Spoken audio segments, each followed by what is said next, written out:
Hi there, my name is Jörgen Städje, techie writer since 30 years. I hope you will enjoy this lecture, or maybe not. Most people, CIOs, etc., think that IT security is so boring. Otherwise, they would have done something about it. Obviously, they have not.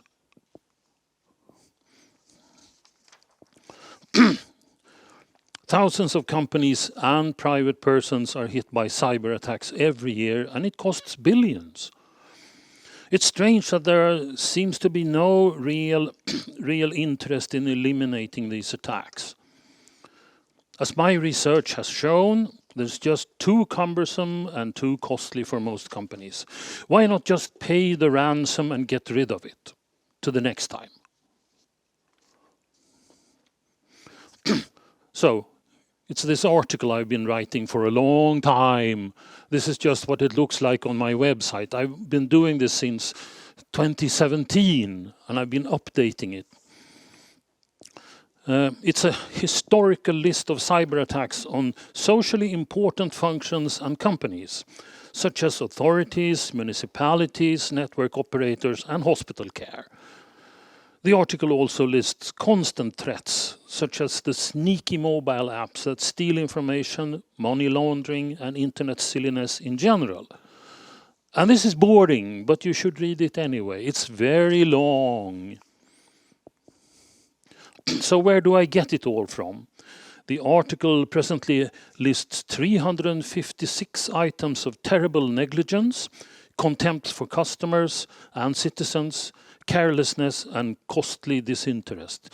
We're talking billions and billions of dollars. I have no special tentacles inside companies or anything. I just read the papers, talk to friends, read social media and various reports. So the article uses special characters. Of course, there are special icons for the countries that are hit or the countries that actually operate this. And there are special icons for social services, like authorities, etc., for healthcare, because the Swedish healthcare organizations are extremely uninterested in protecting their intellectual property. They leak like leaky faucets.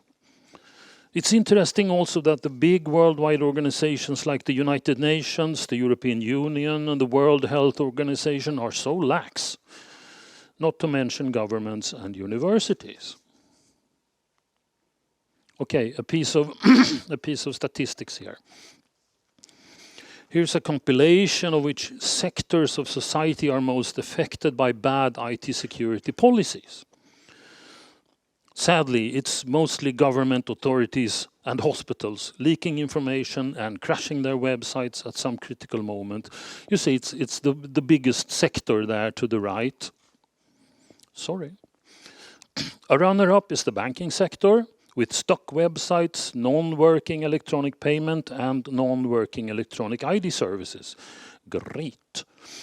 And in third place, the telecom and internet operators. One is tempted to think that they would know better, but alas. The last sector is private companies who are wasting their own money and alienating their own customers. That's up to them. Now also note the socially important sector marked in red color, which is most of it, which rely on our daily lives and which mostly runs on our tax money. Okay, there are two types of cybercrime. First, the economical. Some of them want your money, your company's money. It's not that they're after you personally. They take money from anyone unaware, undereducated, uninterested enough to fall for their tricks. The other type wants more. They want to sow anxiety, disbelief, hate for the police and defense, distrust in organizations like the EU and NATO in order to make a hostile takeover less hostile, with less bloodshed. So, we must have countermeasures. This is boring, okay? IT security and mostly IT awareness is all about education. Yep, Staff as well as management and upper management have to be educated about the sneaky cyber criminals and how they sneak their way into the companies. You call me sneaky, eh, Gollum? Now, will you give your millions? No one will give you millions on the internet. People have to be told about their methods, sneakiness, and the results of if knowledge is ignored. And then nothing happens for a long time and people start answering phishing mail anyway. It's time to re-educate.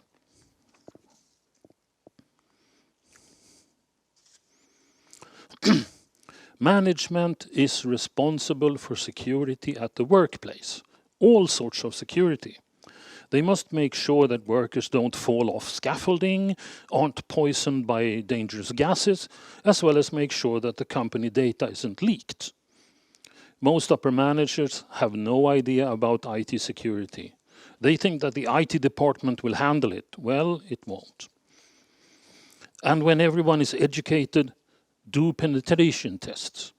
Can you buy someone's password? Is your SCADA system open on the internet? It's not the fault of the staff, it's the fault of the management. And when all hell breaks loose, make sure you have a backup at home where you can touch it and test it. The opposite is expensive. This little list cost 58 billion Swedish kronor. It's just a small compilation of part of this article. It's also one person dead. But who cares? How do you calculate badwill that hits your company? If your company is hit by a ransomware attack, there must be some calculations behind staying secret and uneducated. The more people are hit, the more media coverage you get, the badder the badwill will be. Then multiply by the monetary loss for each lost customer. Is it worth it?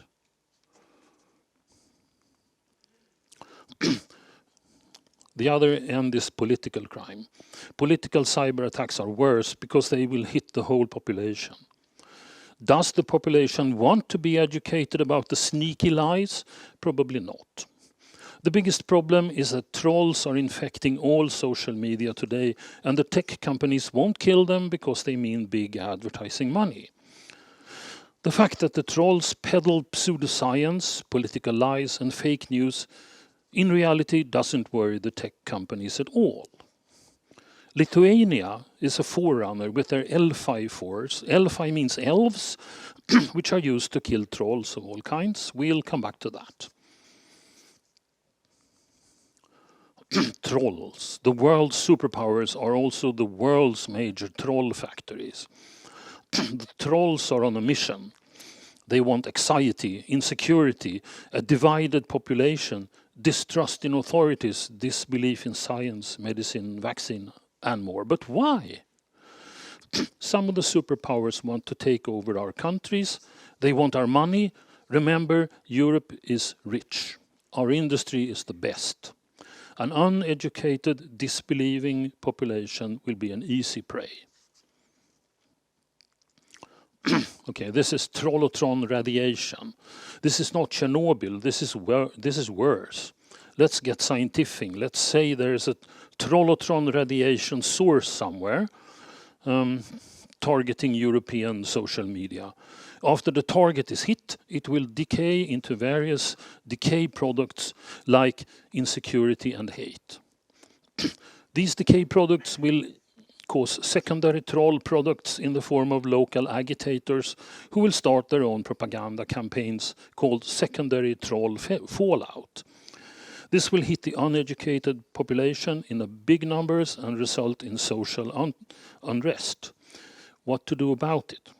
Stop the radiation at the source if possible. Okay, Sweden has no problems compared to the Baltic countries. They are flooded with propaganda of all sorts all the time. That's why the debunking group Elphi started in 2014. Elphi is the Lithuanian translation of the Tolkien's elves from Lord of the Rings. The situation is obvious. Russia has clearly stated they want their lost Baltic territory back and will use any soft means to achieve it. Internet trolls, TV radio channels, anti-vax street demonstrations, etc. This calls for heavy debunking. Specialists from all walks of society are helping. We have the holy hand grenade, but no one knows how to use it. We need the Book of Armaments. There is the Book of Armaments. The Book of Armaments is free for everyone to use. You can find it on the website of Kungliga Tekniska Högskolan in Stockholm. It has several unpleasant chapters containing several unpleasant measures to increase IT security and awareness.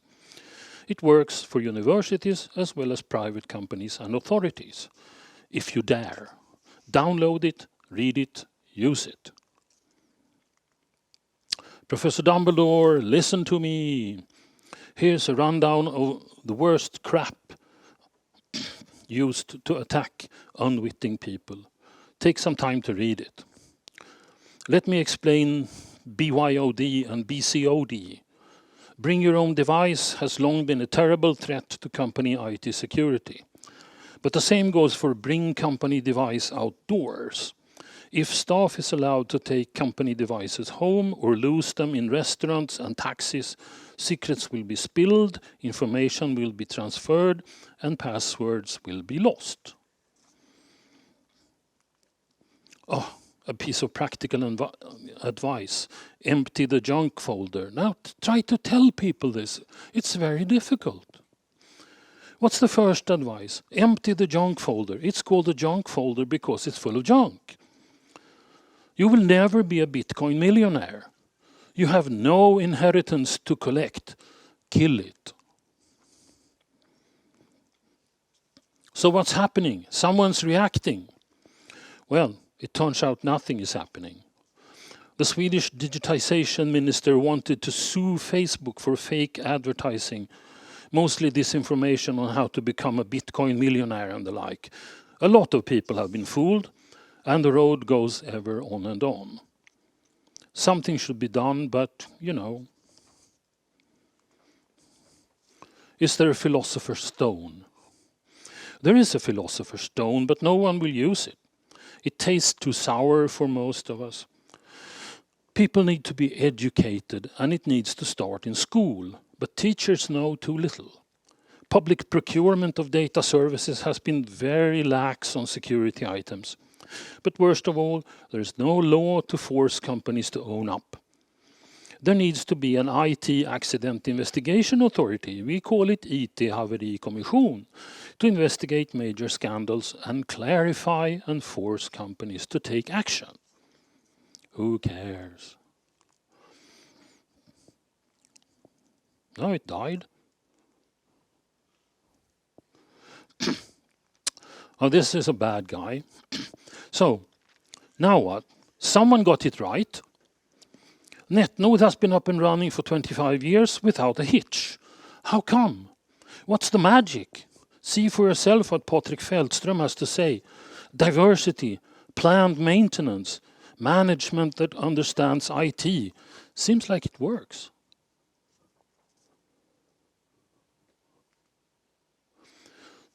And what is it that Sunet does? Another company that just works and works is Sunet, the Swedish university network, which connects all Swedish universities with an ultra-reliable countrywide 100 gigabit network.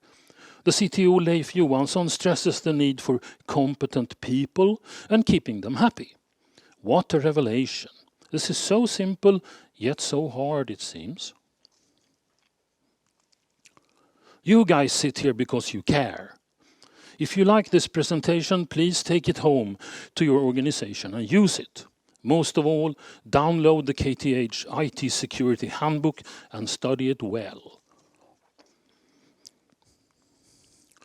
Was this inspirational? I have spent some 30 years in techie writing, collecting technical information from all over the globe, and written more than 1,000 articles. Perhaps I could write one for you. I have this absolutely non-commercial website called technikaliteter.se where you can read more of my techie articles.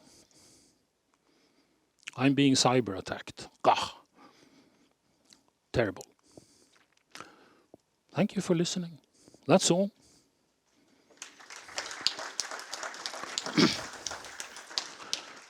Any questions at all that I cannot answer?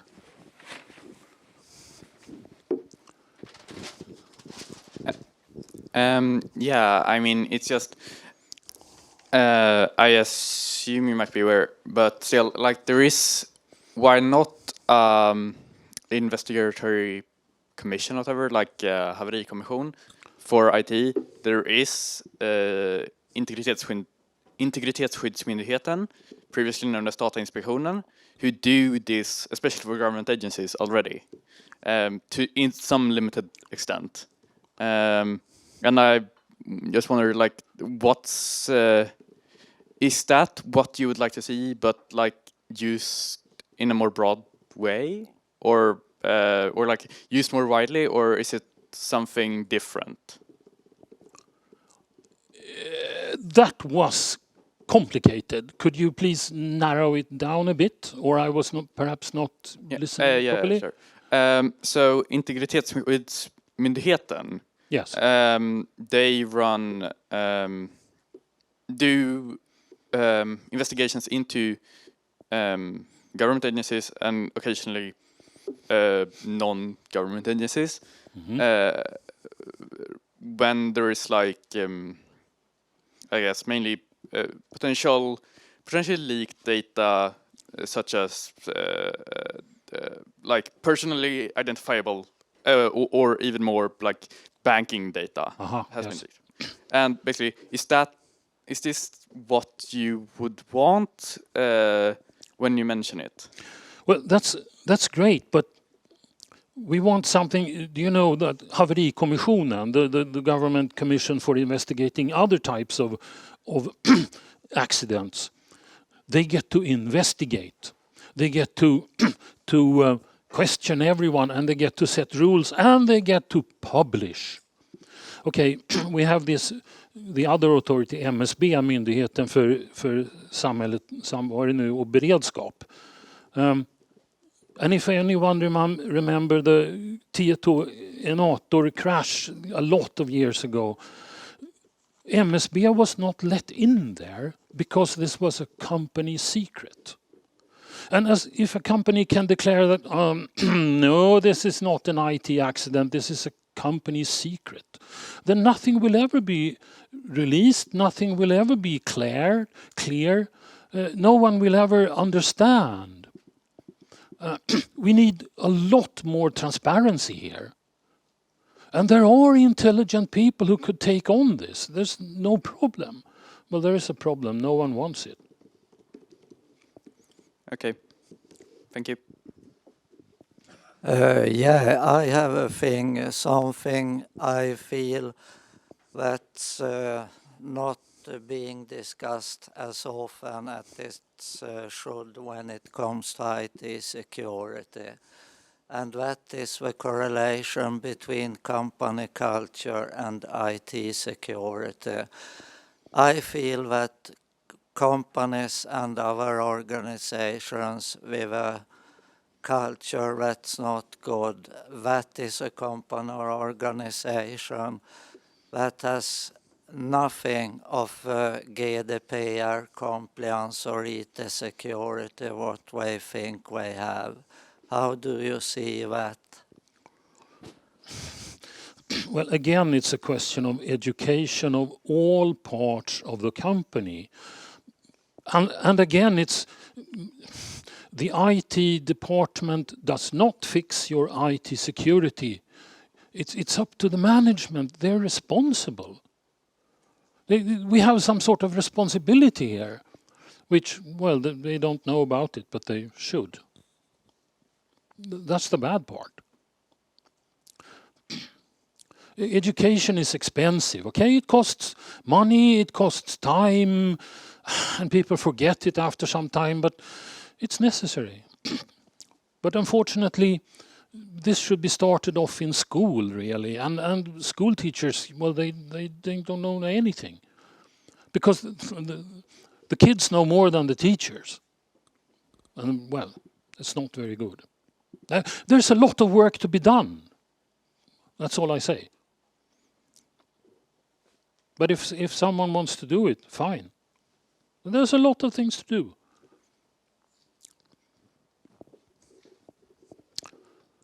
All right, everyone. Yeah. Jörgen Städje.